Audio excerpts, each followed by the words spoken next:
We ain't got no relations. Oh, is that what you think? I think you're playing with fire. No, man, you got it all wrong. See, I'm Prometheus. I bring the fire. Nemesis Season 2. What happens next? Where do they go from here with Coltrane Wilder on the run? Wilder Holdings, his business, his double life, his reputation, all in ruins. Will Coltrane even find Ebony, who's now with Charlie? In my opinion, there definitely are a lot of question marks with Charlie because she did show enough over Season 1 to show how she really wanted to get rid of Coltrane herself. What happens with Stro and Choi, who at this moment in time are in police custody? Coltrane did prove to be a character who will stick by his crew. He's someone who, in my opinion, stands by his word, sticks to what he says, and I do think he will be back for both Stro and Choi. On the other side, we then have Asaya Stiles, law enforcement. There's no way he lets Coltrane go, regardless of whether he helped Noah at the end or not. We have to remember he did pull the trigger on Amos. However, I do feel like there could be something that forces them to work together, at least in the short term, which really does test their morals and ethical dilemmas. There's also the fallout with Candice, who at this moment in time has fallen into the arms of Malik. And then there's also Noah's path. After witnessing Amos's death and being shot, does he then change? Did Asaya also become his own version of Nightmare? Is he too far gone, especially after he called a hit on Coltrane through the cartel?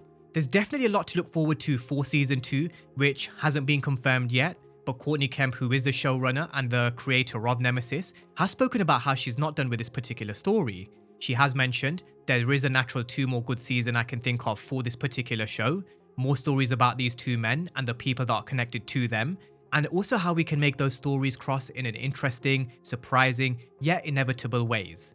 With that being said, let's dive into what we can expect for all things Nemesis Season 2, where business is business until it becomes personal. Now, Coltrane Wilder being on the run with that particular ending we saw in Season 1, it did kind of feel a little abrupt, and I do want to take it back to another Courtney Kemp quote that will kind of explain this in a bit more detail. So this is exactly what she said. The finale, the episode that I wrote on my own, the fact that there was another scene, is about driving more into the darkness and into what next season could have been, and it wouldn't have felt as complete. It would have felt as if it was the middle of a thought. I'm glad we ended it where we did. She also mentioned it being a thought of an ongoing series of stories that interconnected, and she also gave the example of Ghost saying at the end of Power Season 1, "I'm gonna be the biggest goddamn drug dealer in New York." So there was an extra deleted scene that we didn't actually get to see, and a lot of us who are Power fans should definitely be familiar with this.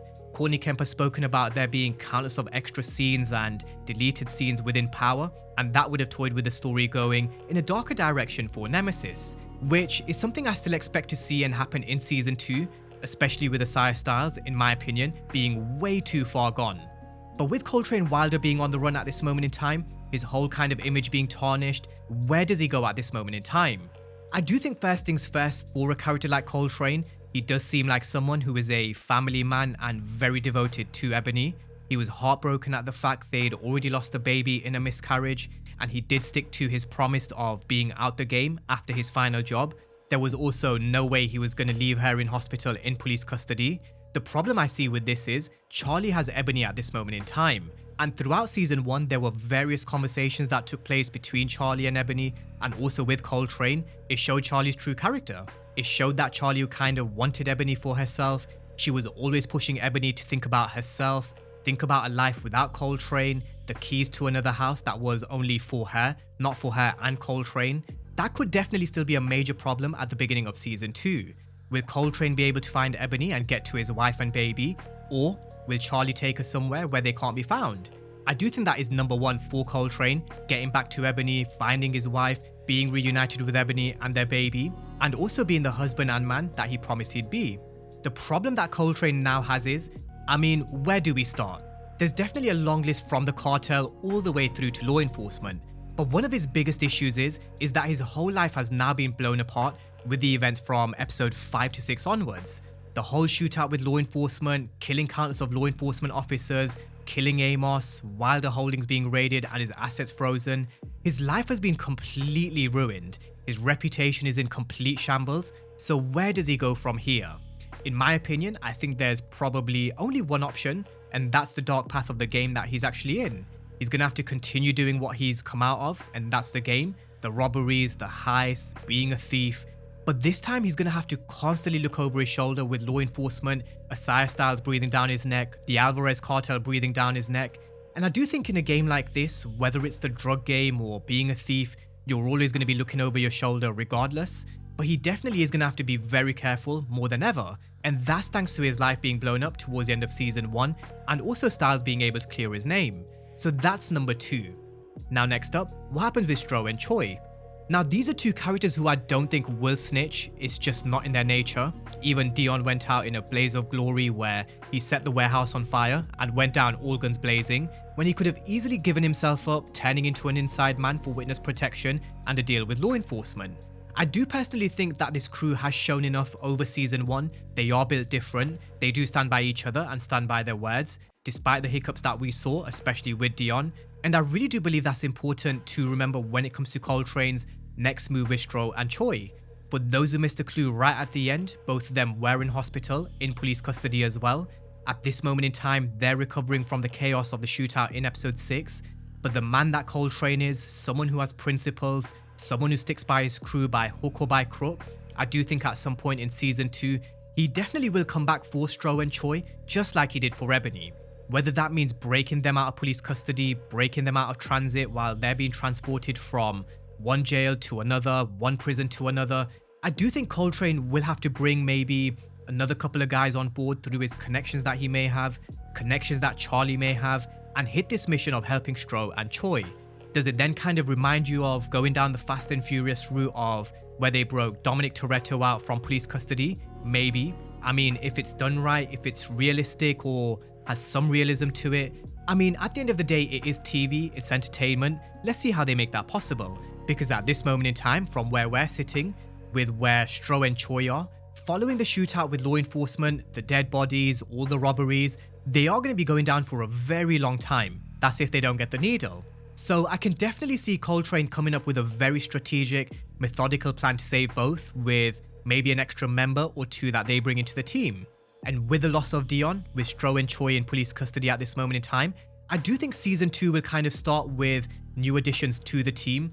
I'd like to see maybe bigger and explosive heists, getting into the nitty-gritty of the details of how they really plan these heists, which is something I wish we did see in season 1, more of their planning, more of their intricacies and the finer details. Hopefully that's something they can give us in season 2. So there's definitely a lot of issues here for Coltrane to deal with Stro and Choi being another. I do think at some point Coltrane will come up with a plan to save at least one, if not both. With that being said, let's take a look at the other side, which is Asaya Stiles and law enforcement. Now with Asaya Stiles, I do think one thing this show will always be centered around is the fact it will always be Asaya Stiles versus Courtney Wilder, with everybody connected to them being interconnected into the storyline.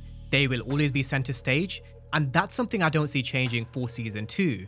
Stiles proved that he was a very obsessive cop, a very overzealous cop, who will stop at nothing to bring justice for his partner Manny Shaw, and now, well, he has even more of a reason to go after Coltrane.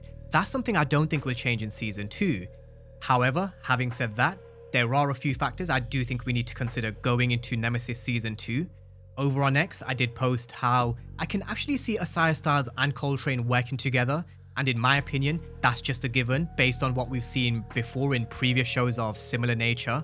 A common enemy such as the Alvarez cartel, who will potentially be after both. That's something that could bring them working together, at least for a short period of time. There's also the fact where, yes, Coltrane did kill Amos, but he did also save Candice from the cartel that Stiles stupidly messed with. He did also save Noah from bleeding out right at the end. So could you also kind of potentially maybe call it even? Maybe, but we know that's not how it works in these TV shows. Stiles will still want to put the handcuffs on Coltrane, but I really do see the storyline kind of being complicated by the fact they will end up being forced into working together, which will test their resolve, ethics, morality, test their relationships, business and personal, especially with someone like Noah.